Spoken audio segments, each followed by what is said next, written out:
Episode number 3 of All Ball. Mike Yam and Lamar Hurd with you. Super excited for today's show. We got some NFL conversation, some NBA conversation.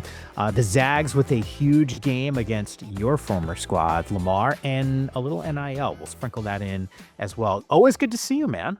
You too. Likewise, I've been wondering about you because the last time I talked to you was several days ago on day 1, I believe, of all the fires popping up in your area. And you're still okay from what I understand. Yeah, no, What things has are it good. been like to get you through that?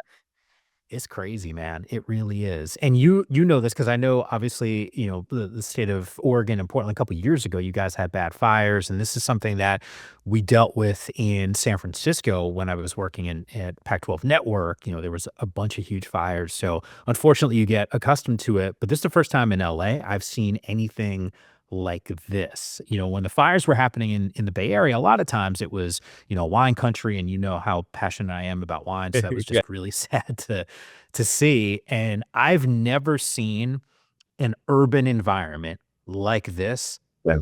decimated. Mhm. And it's wild. I think people see the news coverage and they see the stuff on social media, and the images are gut-wrenching. They are sobering. I was leaving the studio on Tuesday last week, coming home, and it was, we had an early show that we were taping, and on my way back, I'm like, man, it looks like an explosion up in the way, because you saw the smoke coming up and didn't think anything of it, other than, all right, You just thought it was stuff a like, normal Southern well, California day. one of those, because the skies are perfect outside of this one big cloud of smoke. And got home, didn't think anything of it, went about the day, went to the gym. People started talking about the gym. I'm like, oh man, like this thing's getting worse. Immediately went home, turned on the news and realized that there was fires and they were spreading. It's look, air quality is still not great down here. Very, very fortunate we didn't have to evacuate.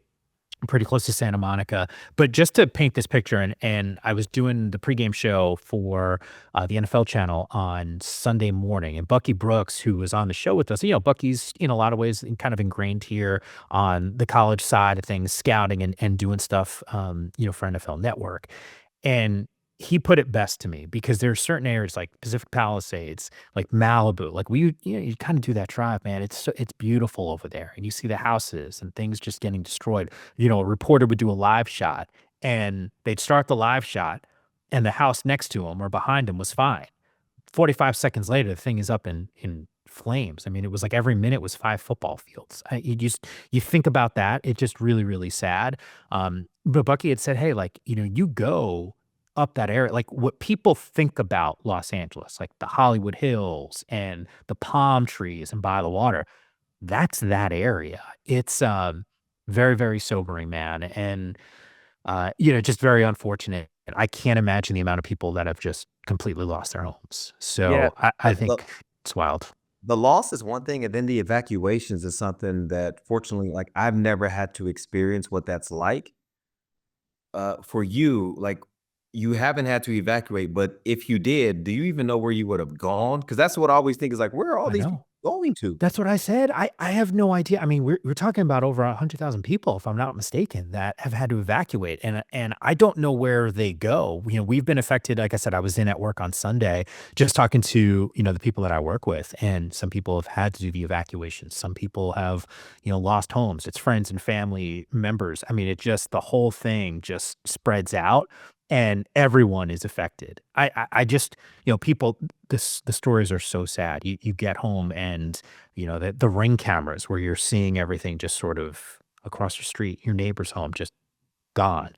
Trying to get out when you got a couple minutes to leave, and it's like, what are the things that you go and grab? And hey, people have families, they have kids. Do we split up 2 cars? Do we do 1 car? I mean, these are just kind of crazy decisions that you have to go and make. So just a really unfortunate situation. And I know obviously the Red Cross is, and not to tell people like, hey, go give money or anything along those lines. If you're so inclined, I know the Red Cross is obviously on site, and I see the commercials. We were promoting it on the NFL channel as well. It just, like I said, heart wrenching, and just very, very sad for the community, and something that, once again, I can't even put into words the destruction. You see towns gone, just homes. Yeah. gone. It just the sights from people when they're on the planes looking down on the LA area. My mom's supposed to come visit this week. I was pretty geeked up about it. I haven't seen my mom, man, in a while, and we had this thing planned because I had a small window where I had some time off before it heats back up. It's busy with the postseason and because of the air quality here, she's a little bit on. I don't want to say she's old because you can't say that because if she watches this show, she'll get mad. But the whole point is it's just a little bit tough. So she had to cancel that trip. So a little bit of a buzzkill from that perspective. But for everyone who is watching, because obviously our penetration very heavy on the West Coast because of Pac-12 Insider there. I know it's national, but there's a lot of alumni that are obviously based in this area. So I appreciate your thoughts, Lamar, and I know the both of us are thinking about everyone. He has belief in his team. Lelevic is fouled, gets the hoop, and one, and a chance to tie this ball game.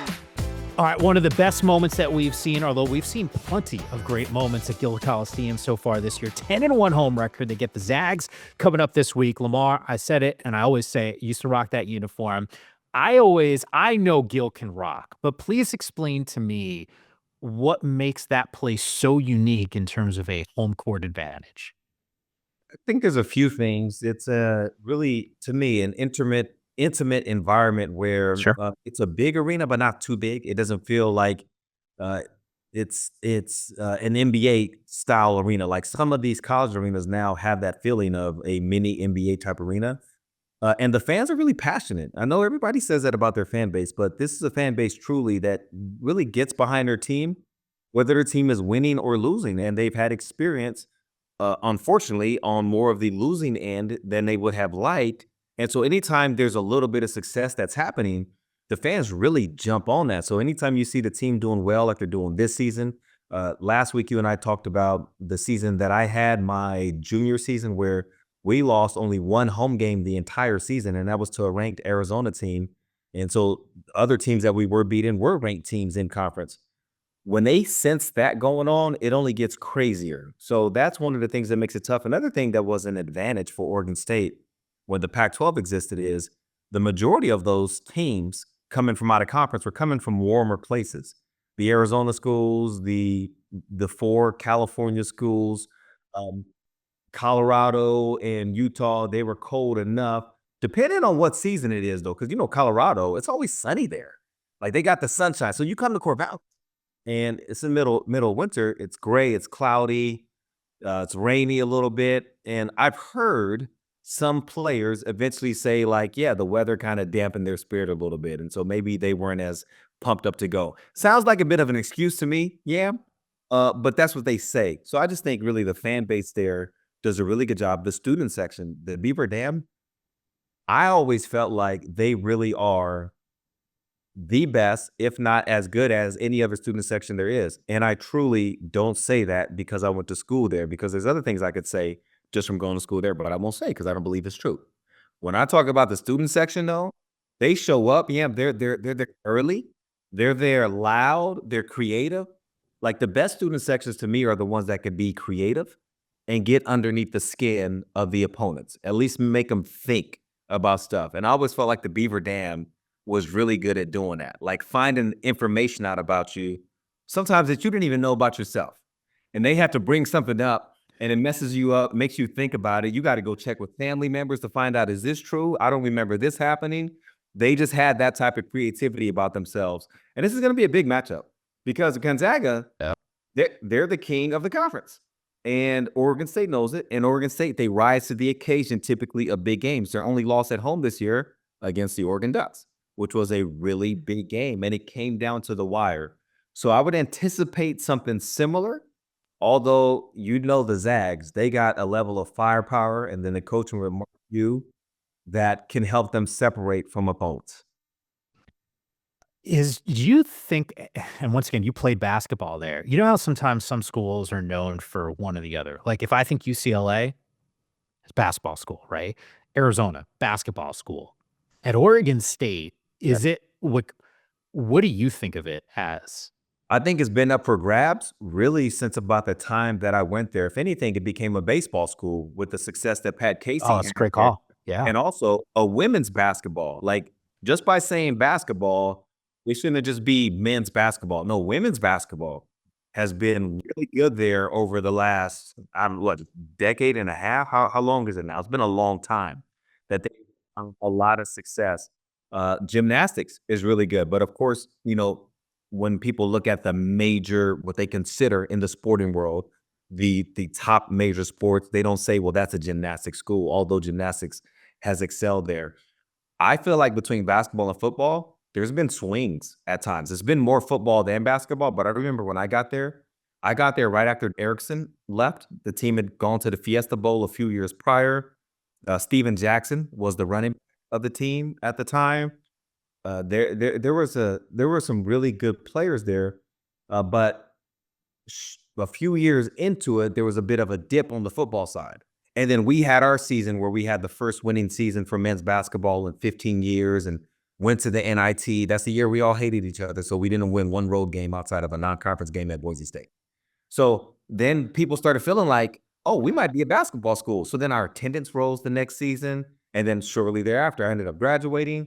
And then the team went winless in conference for the first time in conference history. And so then it's like, okay, we're going back to football. And so there's been kind of these ebbs and flows with it. So I think it's up for grabs. Yeah. It's when we talk about Gill and the home court advantage, candidly, the first thing that I think of is Scott Rowlick's team. Yeah.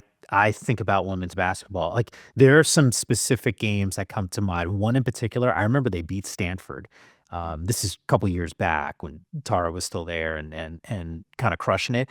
And Scott's team obviously was balling out, but the place was crazy. They were going bonkers there, packed house. And I think the more we've been around the college game, you're right. Certain arenas have that appeal. I'll never forget calling a Fordham men's basketball game in Olean, New York, St. Bonaventure, and the stands like go almost vertical. So they're Yeah. like on top of the court. Yeah. And Smush Parker, who, an Sure. NBA folks will remember him, Smush was on the team. I'll still never forget this. Dude took off on a fast break, one step inside the free throw line. I swear to God, Lamar, it's the best dunk I've ever seen in person. In-game dunk, too. Inside Yeah. joke for you and me. There's a difference. The dude it looked like a damn video game. Smush gets up in the air. I swear to God, goes backwards. He looks down at three defenders, like eyes them down. He might have had a conversation with the three dudes in the air. Reverse dunks, gets fouled, missed the free throw, and one. Reverse. This is why it was the place was going nuts. And then as soon as he got fouled and the dunk, the place went silent. The monks in Olean at St. Bonaventure, like, they're cursing the hell out of our team and the whole thing. I mean, it was just wild. So and it has that same vibe. Like, when I've been to Gill, it's got that type of atmosphere that can create some chaos for an opponent. Nonetheless, big matchup for the Zags. Obviously, they've done great. Or excuse me, big match. Well, yeah, for the Zags against Oregon State. But kudos to what we've seen from the Beavs so far this season. Maybe next week on the show, we'll have something to chew on if Oregon State's able to come up with a huge win. Lamar, you and I know all about this move. Now, a year ago, and it's kind of crazy, the college athletics has changed dramatically. We're seeing an evolution. It's probably not where it's going to end up, but this is very different. The state of both basketball, basically across the board, all these sports. So without going too far into this, because we're limited on time here, I got to stay within the lines here. Yep. But I know just from my own experience, my freshman year at Oregon State, which gave a little bit of promise, seemed like, there might be something there. This is before mentally I kind of went downhill and started getting into it with my coach and all that stuff. So after my freshman year, I had a chance, and this is the people that were involved in this have not been a part of the school for a long time. So there's nobody there to go find out who was a part of this. But I had the chance to fly my family from Texas to come visit me in Oregon using a plane that the team uses. Now, it was a really tragic set of events why that didn't happen. The person who was the pilot for that plane passed away on a flight a couple months before that was scheduled to happen. It was really crazy. And so nothing ever happened. But anytime anybody brings up this topic, because I'll have people that ask me, like, man, do you really think that they would? And I would say, yeah, I do believe it. I fully believe if they said that was opposite, I believe it, because Like I'm telling you, I had a solid freshman year and, showed some promise and all that, but it wasn't anything as some of these players we're talking about now. So things have been offered for Sure. a long time and accepted, which just so you know, nothing, I never accepted anything, nothing ever happened.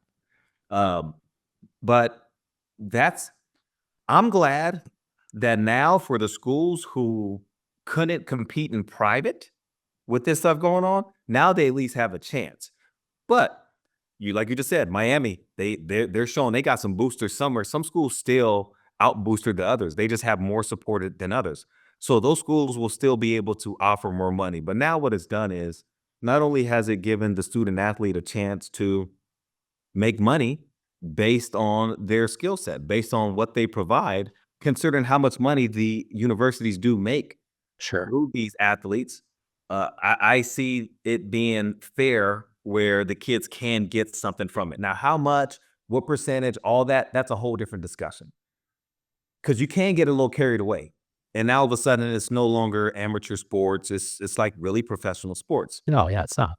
Yeah, so it's a whole different discussion that you can go to a little bit. But this has been going on for the longest of times, and I think it's shocking to some people who like you've been in sports for so long. So Yeah. I know to you, there's not a shock value, but I feel like maybe the casual fan who only wanted to believe in full purity of the sport, or man, this kid is coming into school just because they love the school. They came to the game when they were in sixth grade and they loved it. And some of that does still happen to a certain degree.